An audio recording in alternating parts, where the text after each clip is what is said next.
Now to South Korea's military, which says Pyongyang has fired at least one ballistic missile from its east coast into the Sea of Japan. The missile was apparently launched from a submarine based in the port of Sinpo. The US and Japan have agreed to jointly develop defense equipment against hypersonic missiles produced by China and North Korea. On Thursday, Biden and Kishida are expected to hold a trilateral meeting, joined by the Philippine President Ferdinand Marcos Jr.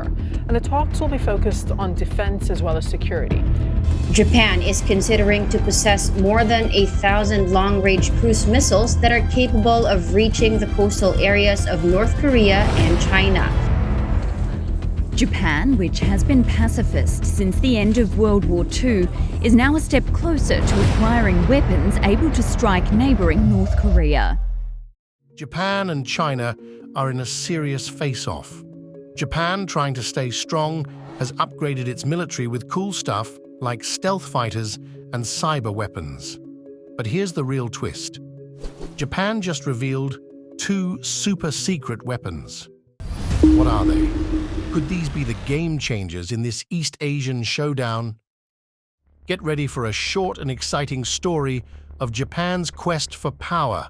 Join us.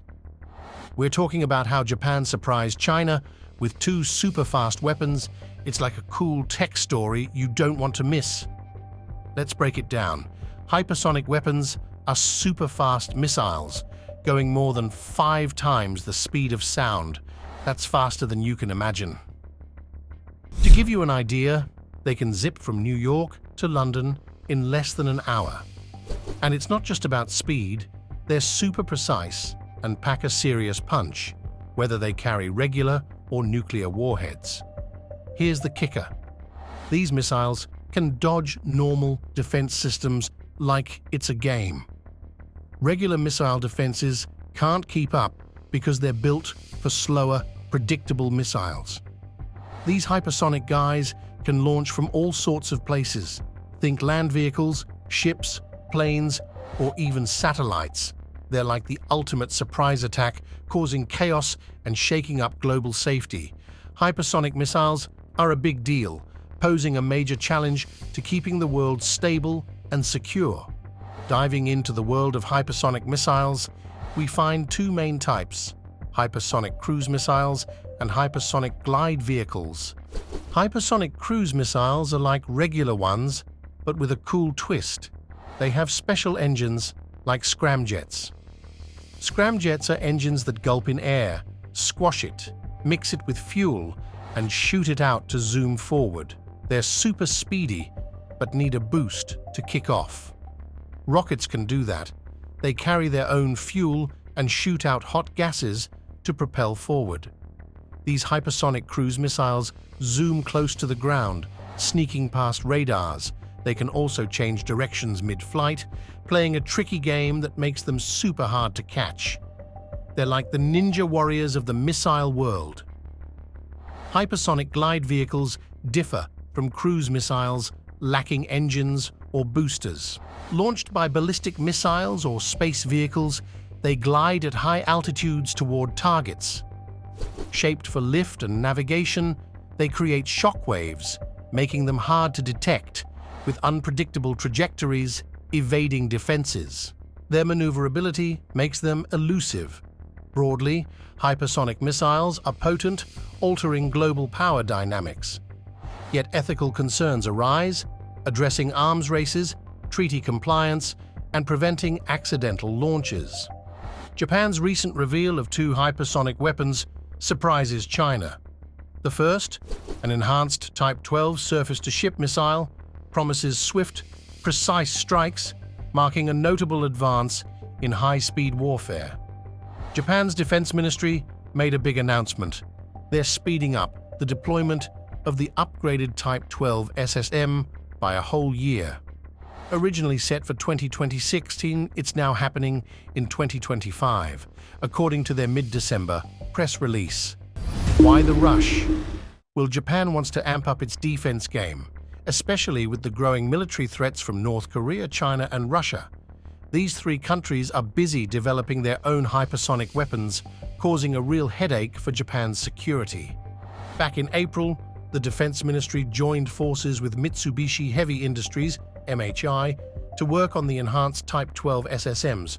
They threw in 33.8 billion Japanese yen, around 235 million, for the updated prototype in the 2023 budget. The total cost for researching and developing this missile is estimated to hit 150 billion Japanese yen. Hold on, there's more. Japan is not putting all its eggs in one basket. They're also eyeing standoff missiles and drones for future defense plans. Plus, in the next 10 years, Japan aims to have hypersonic standoff missiles zipping around at 5 times the speed of sound.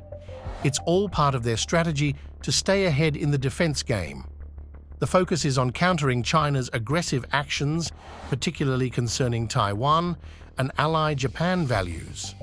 North Korea's fast-progressing missile program is also causing concern for Japan, especially with missiles that can reach its shores. The Type 12 SSM, originally with a 200-kilometer range, is getting a boost to at least 900 kilometers, maybe even 200 kilometers. This means Japan can now hit targets much farther away. The new version also has a sleeker design, making it tougher to spot on radar. The upgrade plan started in December 2020, aiming to improve the missile's performance and flexibility. These missiles can launch from ships, planers, or land vehicles and are equipped with a cool feature called Up-to-Date Command. This allows the missile to get real-time targeting updates via satellite communications mid-flight, tweaking its course and speed for precise hits. Why the longer range?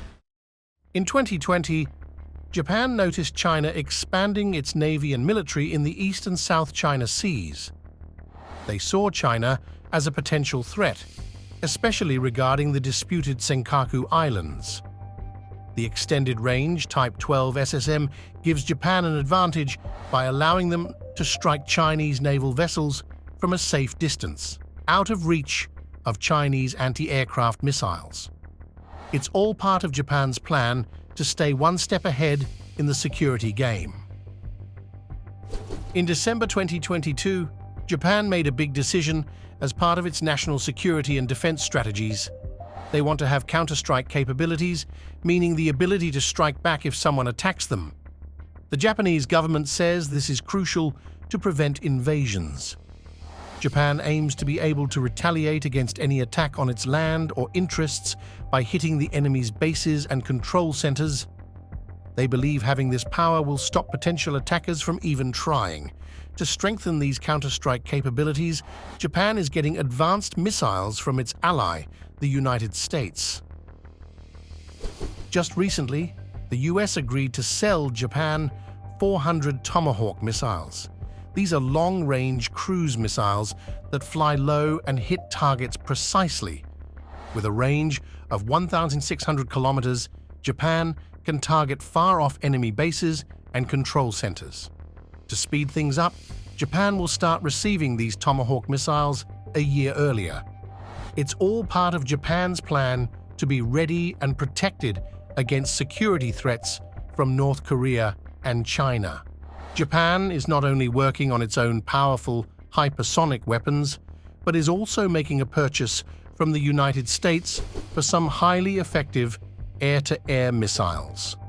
The US State Department has given the green light for the potential sale of these missiles to the Japan Air Self-Defense Force, showing their commitment to supporting Japan's defense and security. On December 15th, the approval for foreign military sales of 2 air-to-air missile types and related equipment, valued at $224 million, was revealed. The primary missile, the AIM-120C8 AMRAAM, is an advanced all-weather missile launchable from both ground and air. It boasts active radar guidance, a data link for engaging multiple distant targets. Japan, acquiring AMRAAM for its air force, is also getting the Norwegian surface-to-air missile system, compatible with AMRAAM. The proposed sale involves 120 AMRAAMs, including AIM-120 captive air training, Missiles for training. The package encompasses missile containers, equipment, and spare parts for the control section, enhancing Japan's air defense capabilities and reinforcing its partnership with the US. Now let's check out the second type of missile, the AIM-9X Sidewinder Block II tactical missile. This one's an infrared air-to-air missile, part of the AIM Sidewinder short-range missile family. The AIM-9X is a nimble and agile missile that homes in on targets using its infrared seeker and data link. The deal includes 44 AIM-9X missiles, along with all the needed equipment and services. This second sale, worth $59.03 million, includes 29 AIM-9X Sidewinder CATMs for training. It also covers gear like missile canisters, spare and repair parts, support and test equipment, publications, and technical paperwork. All these items help Japan keep the missiles in great condition and operate them efficiently. Japan's Air Self-Defense Force has a robust fleet of fighter jets ready to carry the AIM-9X Sidewinder. They've got 31 F-35A Lightning II stealthy and versatile fighter jets, plus 156 F-15J Eagles and 44 F-15DJ Eagles. Powerful and reliable aircraft. These jets can use the AIM-9X Sidewinder to engage and take down enemy aircraft in close-range combat. It's all about maintaining top-notch air defense for Japan. The U.S. Defense Security Cooperation Agency, DSCA, aims to boost Japan's defense capabilities by selling missiles to address current and future threats. This sale enhances Japan's air defense and cooperation with the U.S. and allies, aligning with U.S. foreign policy and regional stability goals. Importantly, it won't disrupt the military balance, and Japan can easily integrate the missiles. The U.S. State Department echoes this, emphasizing improved air defense capabilities and collaboration with allies. The sales contribute to regional security amid threats from North Korea and China. Like the DSCA, the State Department ensures no disturbance to the military balance with a seamless integration of missiles into Japan's armed forces. It's a strategic move for Japan's defense and regional stability. What are your thoughts on this? Let us know in the comments section.